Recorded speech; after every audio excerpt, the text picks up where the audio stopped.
gorgeous beings, welcome back once more to Shelter in the Storm with Course in Miracles lessons 113.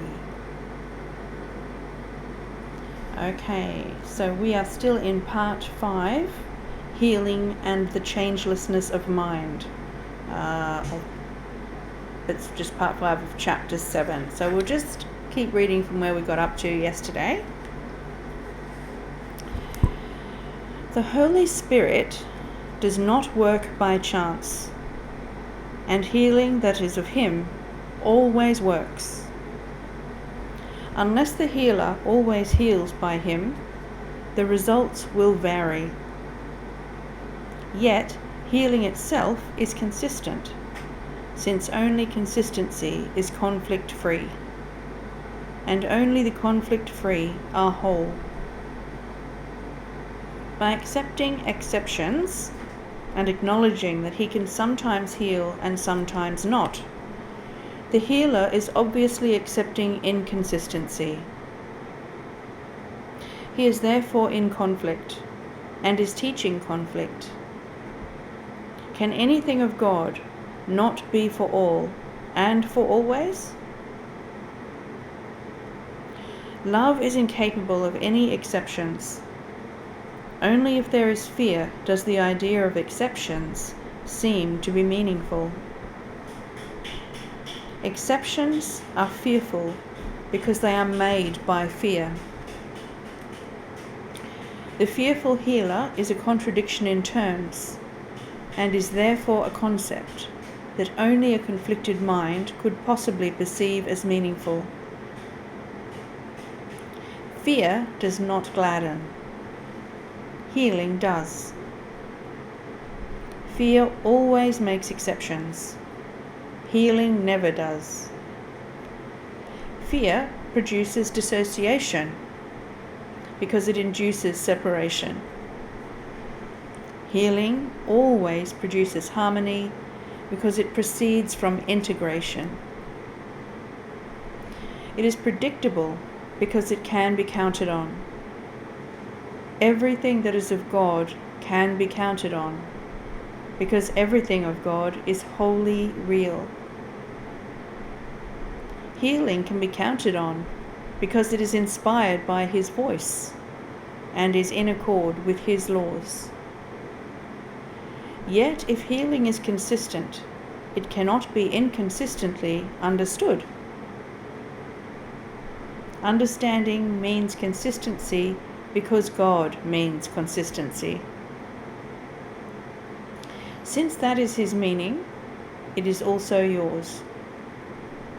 Your meaning cannot be out of accord with His, because your whole meaning and your only meaning comes from His and is like His.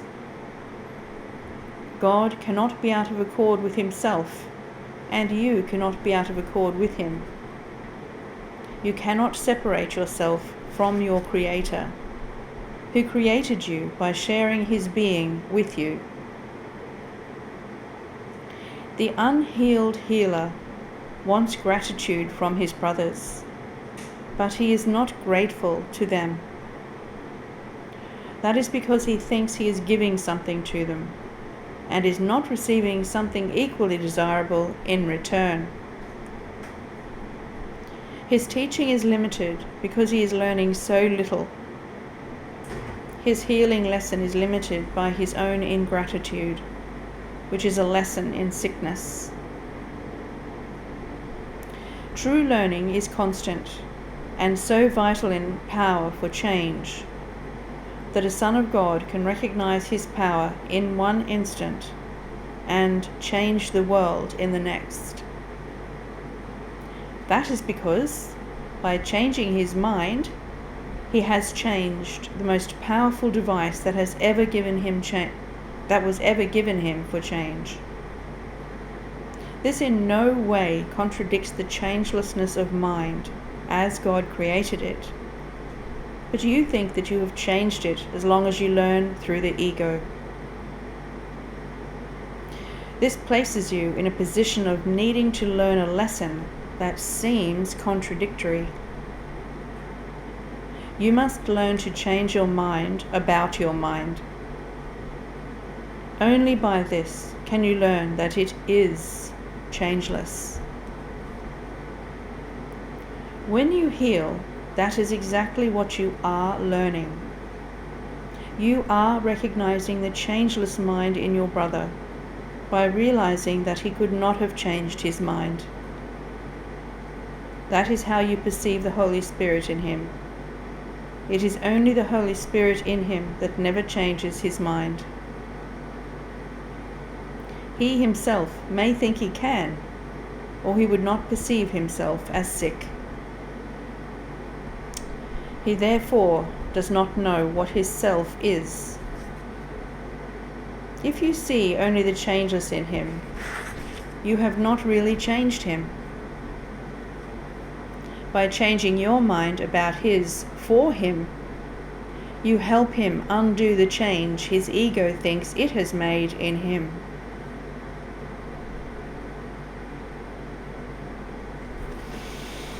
So watch out for that ego, guys.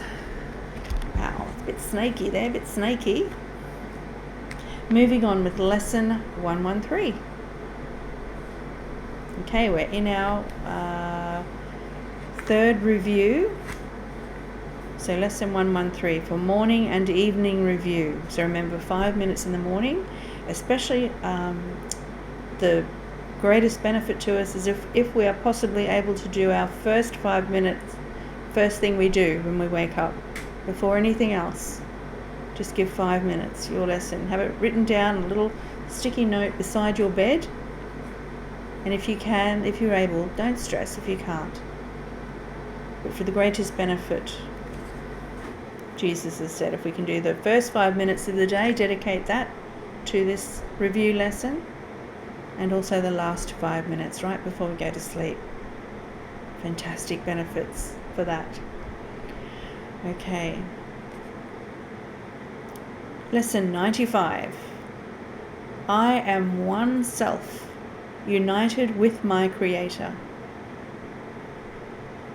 Serenity and perfect peace are mine, because I am one self, completely whole, and at one with all creation and with God. And lesson 96. Salvation comes from my one self. From my one self, whose knowledge still remains within my mind, I see God's perfect plan for my salvation perfectly fulfilled. Okay, so and on the hour, guys, and giving a moment each time we repeat the main core of each lesson. Just give a minute for each lesson per hour. So on the hour, I am one self, united with my Creator. And on the half hour, salvation comes from my one self. Okay, those are our review lessons for today.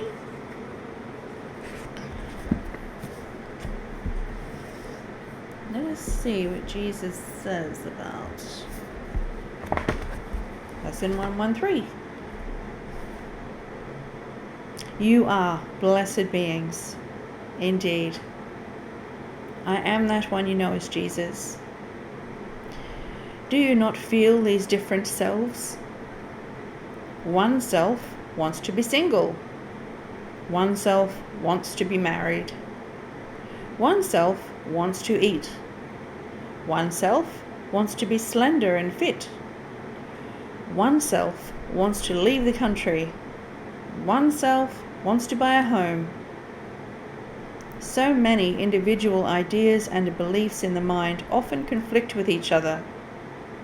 You get a very erratic emotional life because of each belief you hold, implanted in your mind.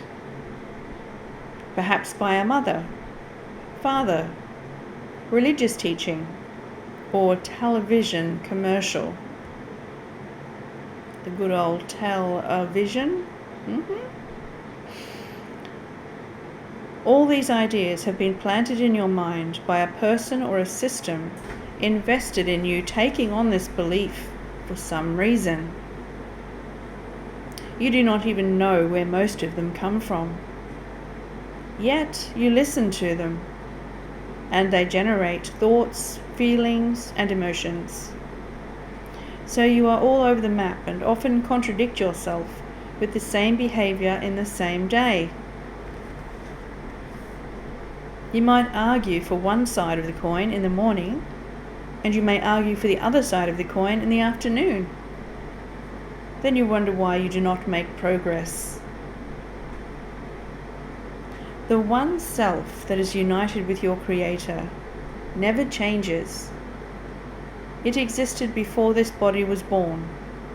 It will exist after this body has lost its use. You are that one self united with your Creator.